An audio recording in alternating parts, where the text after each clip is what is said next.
Hello everyone, we are from Group 4. Our group members are 白一鸣、吴思彤、尹浩宇、杨璐佳 and 俊宇果. This study focuses on the phenomenon of emotional regulation among students under extreme academic pressure and attempts to reveal its internal laws and influencing factors through multi-dimensional empirical analysis. The research results can not only enrich the theoretical framework in the field of stress and emotional regulation, but also provide practical emotional management guidance for educators, parents, and students, helping to build a more adaptive mental health support system. In modern educational systems, high-intensity academic pressure has become a universal challenge faced by student populations worldwide. The fierce competition in standardized tests, the continuous increase in curriculum loads, coupled with the psychological burdens brought by peer pressure and future uncertainties, have left the students long exposed to high-pressure environments. Research shows that sustained academic pressure may not only lead to short-term issues such as distraction and reduced learning efficiency, but also trigger mental health risks like anxiety and depression, posing potential threats to students' overall development. Against this backdrop, emotional regulation ability as a core psychological resource for individuals to cope with stress has gradually become a research focus in the field of educational psychology. The literature review has two parts. Firstly, impact of academic pressure on students' emotions and mental health. Secondly, the relationship between psychological resilience, emotional regulation, and academic achievement. Analyzing influencing factors.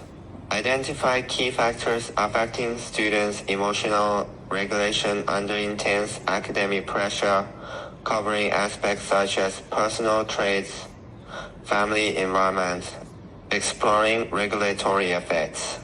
Investigate the practical effects of different emotional regulation strategies in alleviating academic pressure and improving emotional states, and clarify which strategies are more effective for students in coping with high-stress situations. Exploring differences.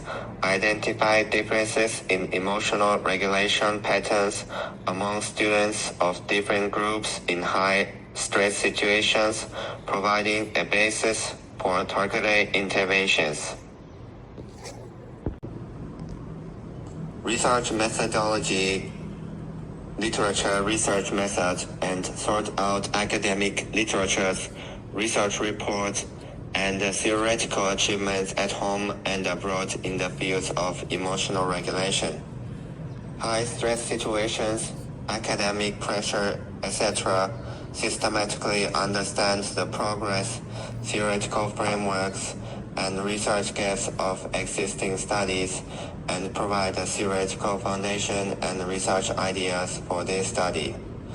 Questionnaire targeting students' emotional regulation under intense academic pressure, covering aspects such as personal basic information, level of academic pressure, daily emotional state, commonly used emotional regulation strategies, and evaluation of emotional regulation effects.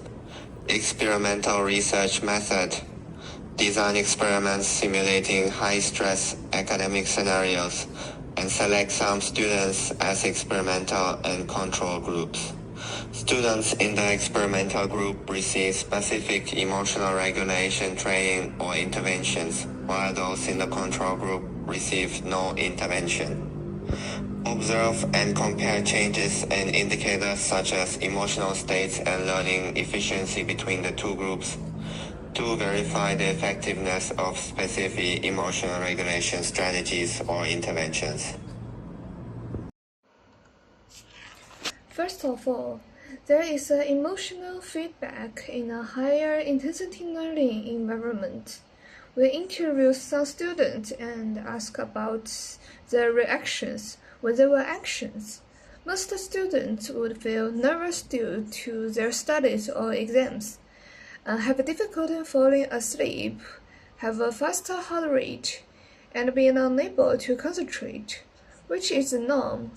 This has greatly influenced the student's life. So some students complain in interviews that they are very anxious, but have no motivation to take action.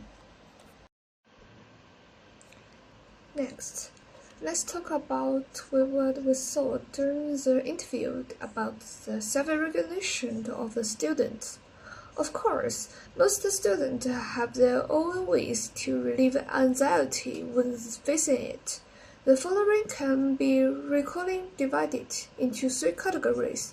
The first one is physical relaxation, such as meditation, running, and distraction. The second one is relieve anxiety by pouring out one's heart to friends through social means and other means.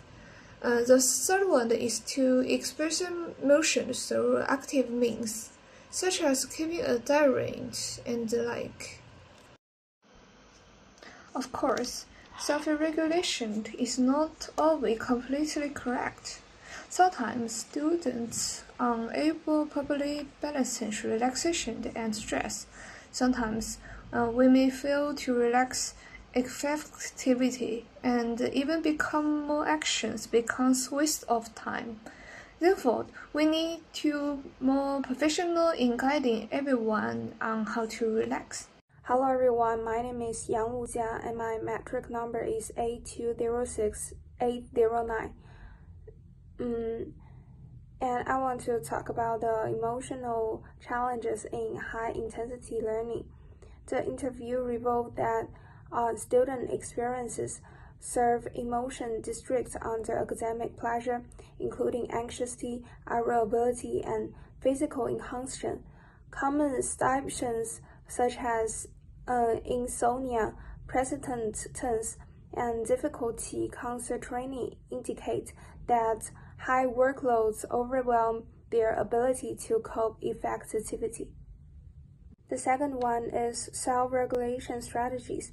There are three ways for a student to manage stress. The first one is body-alternated strategies, like exercise and meditation. The effective for immediate relief, but require consistency. The second one is social support, like talking to friends and a group study. That's help with emotional release, but depends on peer availability. The third one is cognitive expression, like journaling and art. It's a useful way for processing emotions, but underutilized due to lack of guidance.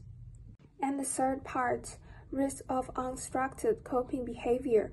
While students attempt self-regulation, many strategies are inconsistent or even harmful. Some rely on short-term distractions like watching videos or overrating, which provides temporary relief but increase guilt and wasted time. One interview admitted, "Scrolling through my phone helped me escape, but later I feel worse." This reflects a common dilemma. Students use quick fixes that ultimately deepen stress. Additionally, without professional guidance, students struggle to maintain beneficial habits. Many start strong, but give up when motivation fades or academic demands intensify. In today's fast-paced learning and life, emotional management has become a crucial skill. Practice and reflection. This semester, I have gained a deeper understanding and appreciation of emotional management.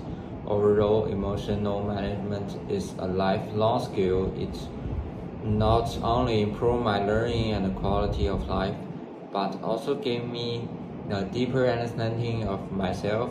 I look forward to continuing to explore more effective emotional regulations, strategies, and cultivating a stronger physiological readiness to cope with more complex challenges in the future.